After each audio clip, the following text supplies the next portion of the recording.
Our investigations correspondent Mark Daly has this exclusive report.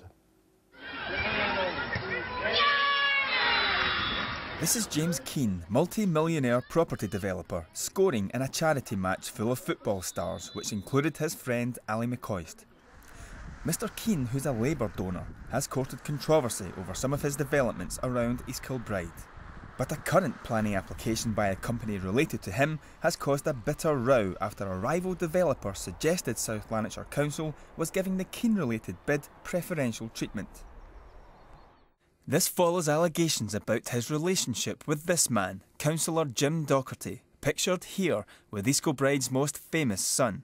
It emerged Councillor Docherty, who sits on the planning committee and chairs the estates committee, bought this house for £320,000 from James Keane. This meant he moved to the same street as the millionaire developer. Allegations over a conflict of interest arose during a heated election campaign, and this prompted the SNP to complain to the Standards Commission, the body which regulates local government. Councillor Docherty and his Labour colleagues refused to respond to speculation about links to Mr Keane, and the Commission was asked to investigate. But just last week, the Commission cleared Councillor Docherty, saying no evidence has been provided of a relationship between Councillor Docherty to the applicant or his companies in regard to the applications. We can now reveal that Councillor Docherty and Mr Keane are in fact close friends and have been for many years.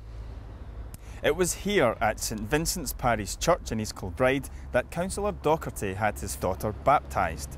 The ceremony took place in June last year, and we can reveal that the man appointed as the child's godfather that day was one James Keane. Stracker, Loch Fyne, where Mr Keane has two properties. The BBC has established that Councillor Docherty is often here accompanying Mr Keane on fishing trips. They are frequently seen eating and drinking together in the village's two pubs.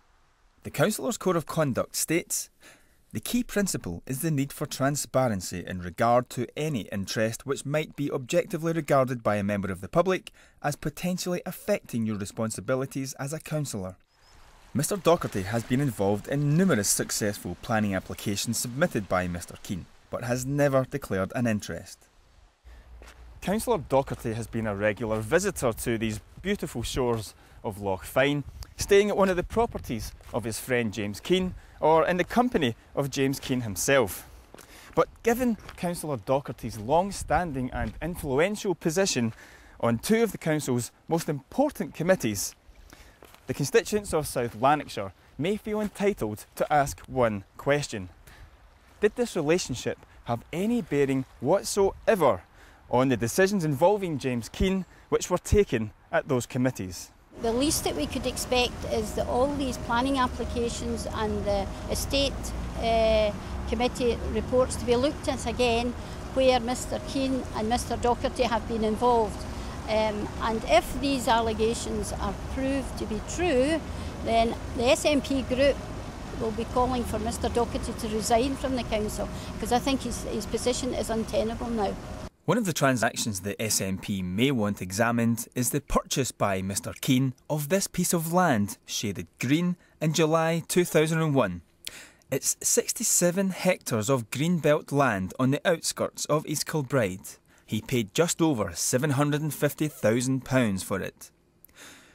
But just 3 months later, council discussions began over plans to rezone the land for housing development, meaning its value would rocket.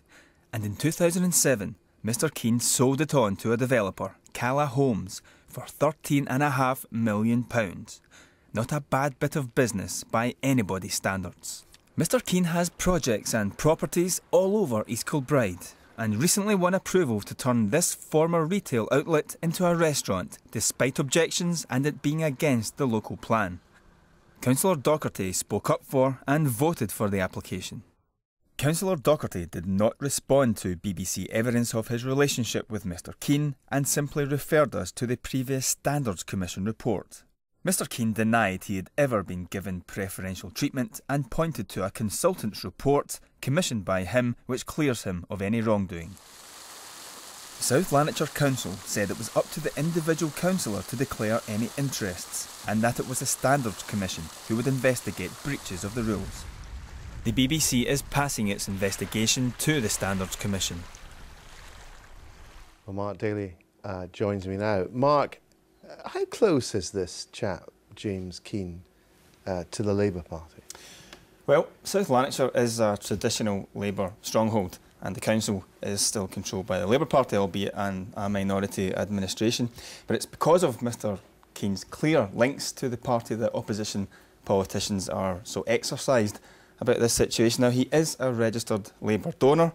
He does hold fundraising events for the Labour Party at his pubs, and the council is one of his biggest clients. Last year, South Lanarkshire Council paid him more than £5 million for a housing development. And so tonight, the SNP MSP Linda Fabiani released a statement in regard to the BBC evidence.